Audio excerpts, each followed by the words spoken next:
Swasembada pangan yang selama ini sering didengungkan oleh pemerintah, ternyata bukan hanya sekedar wacana. Sedikit demi sedikit, cita-cita itu mulai terwujud. Kabar mengejutkan datang baru-baru ini, bahwa target swasembada beras yang awalnya dipatok tercapai pada tahun 2029, ternyata justru berhasil direalisasikan pada tahun 2025, atau 4 tahun lebih cepat daripada sebelumnya. Tak hanya itu, Indonesia bahkan mencatat surplus beras sebesar 3,1 juta ton. Nah, selang beberapa hari, bahwa gudang-gudang Bulog di seluruh Indonesia dinyatakan penuh. Tak tanggung-tanggung, stok cadangan beras pemerintah bahkan mencapai rekor tertinggi dalam 50 tahun terakhir. Tentu, ini kabar baik bagi kita semua.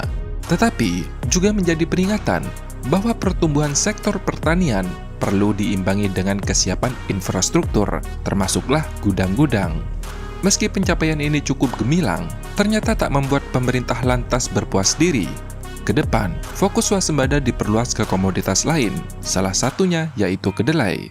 Untuk mendukung ini, Wakil Menteri Pertanian pun melakukan kunjungan kerja ke Belanda, tepatnya ke Wageningen University, sebuah institusi pertanian terbaik di dunia. Lantas, memangnya berapa sih cadangan beras Indonesia sekarang, sehingga membuat gudang-gudang Bulog di seluruh Indonesia penuh?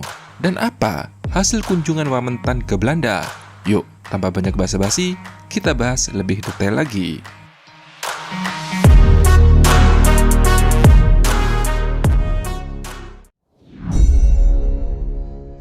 Awal tahun 2025 membawa angin segar bagi sektor pertanian Indonesia.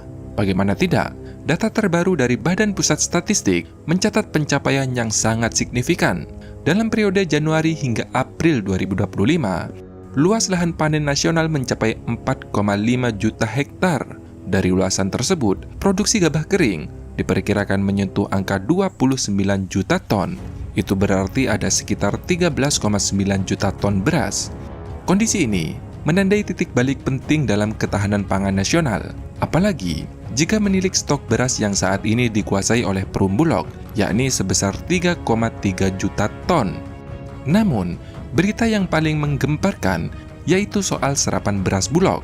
Per Mei 2025, Bulog telah mencatatkan serapan beras sebanyak 3,5 juta ton, tertinggi dalam sejarah periode yang sama sejak pendirian lembaga tersebut.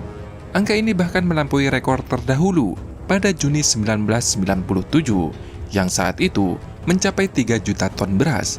Capaian ini menjadi simbol nyata bahwa sinergi antara produksi dalam negeri dan kewajiban penyerapan pemerintah berjalan optimal. Namun, keberhasilan ini membawa tantangan logistik. Sebanyak 1.640 unit gudang Bulog yang tersebar di seluruh Indonesia dengan total kapasitas penyimpanan hingga 4,9 juta ton, kini dinyatakan telah penuh. Berita gembira, karena gudang Bulog tidak cukup sehingga sudah menyewa sampai hari ini 1,1 juta ton. Dari jumlah tersebut, 3,25 juta ton merupakan kapasitas gudang operasional, 1,16 juta ton yaitu gudang sewa, serta sisanya dalam kategori broken space. Artinya, gudang Bulog hanya mampu menyimpan sekitar 4,4 juta ton, sedangkan 500.000 ton sisanya sebenarnya masuk dalam kategori dipaksakan atau tidak layak untuk menjadi gudang penyimpanan beras. Di tengah kondisi ini, Menteri Pertanian Adi Amran Sulaiman mengatakan mungkin ini terdengar ironis, tetapi jika dilihat dari sudut pandang yang lain, ini merupakan tanda keberkahan. Namun tantangan tetaplah harus direspon. Pemerintah pun mengambil langkah cepat dengan menyewa tambahan kapasitas penyimpanan hingga 750.000 ton di berbagai kabupaten.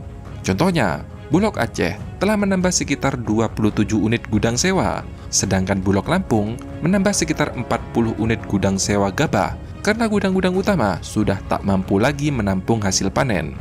Tak hanya itu, selain solusi jangka pendek, Presiden pun menginstruksikan untuk membangun sekitar 25.000 unit gudang improvisasi yang bisa bertahan hingga 10 tahun ke depan.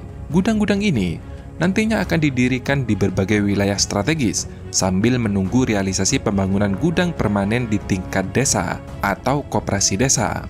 Nah, di sini nih ada yang unik. Meskipun pencapaian pertanian nasional saat ini mengesankan, dengan panen besar, serapan beras tertinggi dalam sejarah, dan gudang Bulog penuh dengan hasil pertanian. Tetapi, pemerintah tidak cepat puas.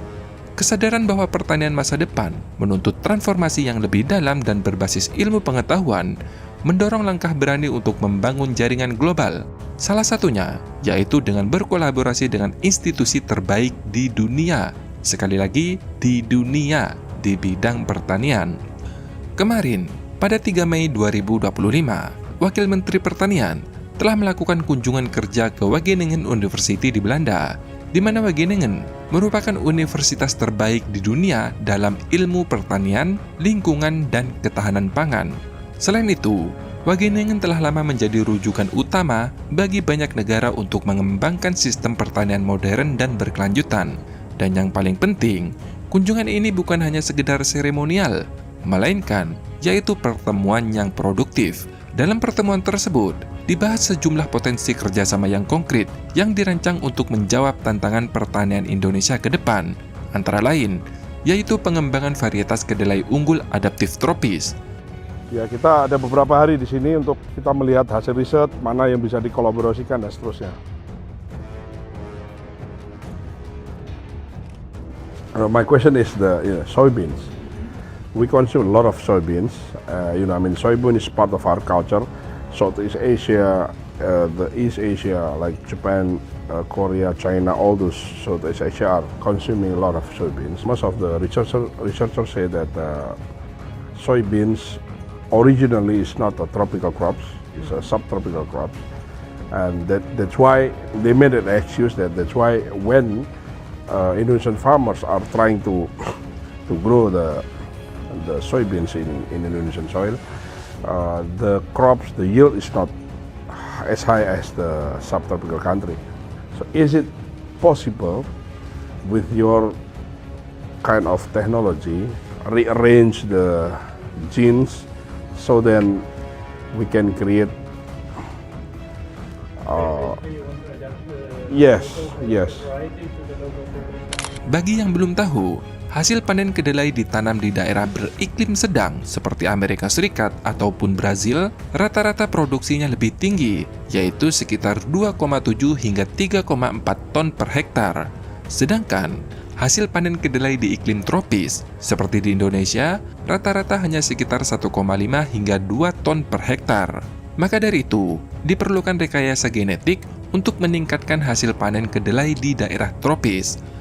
Selain mengeksplorasi varietas kedelai, nantinya Indonesia juga akan mengadaptasi pemanfaatan sistem pertanian presisi atau precision farming. Pertanian presisi merupakan pendekatan pertanian berbasis data, sensor, dan teknologi kecerdasan buatan. Dengan menerapkan metode penerapan precision farming, pemantauan data sumber daya seperti pupuk, waktu, tenaga kerja, kebutuhan air, prediksi cuaca, sekaligus biaya dapat dikalkulasi secara lebih akurat. Sehingga, dengan penerapan sistem ini, petani dapat mengurangi pemborosan sumber daya, meningkatkan produktivitas, dan mengoptimalkan keuntungan. Kerjasama antara Indonesia dan Universitas Wageningen mencerminkan tekad Indonesia untuk tidak hanya menjadi lumbung pangan nasional, tetapi juga poros inovasi pertanian tropis di dunia, bro. So, pencapaian saat ini bukanlah akhir, melainkan awal dari agenda ketahanan pangan Indonesia. Nah, gimana nih kalau menurut pendapat kalian? Apakah Indonesia nanti akan berhasil menjadi lumbung pangan dunia? Dan apakah sistem pertanian seperti precision farming dapat membantu pertanian Indonesia? Tulis pendapat kalian di kolom komentar. Terima kasih sudah menonton. Sampai jumpa di next video. Dadah!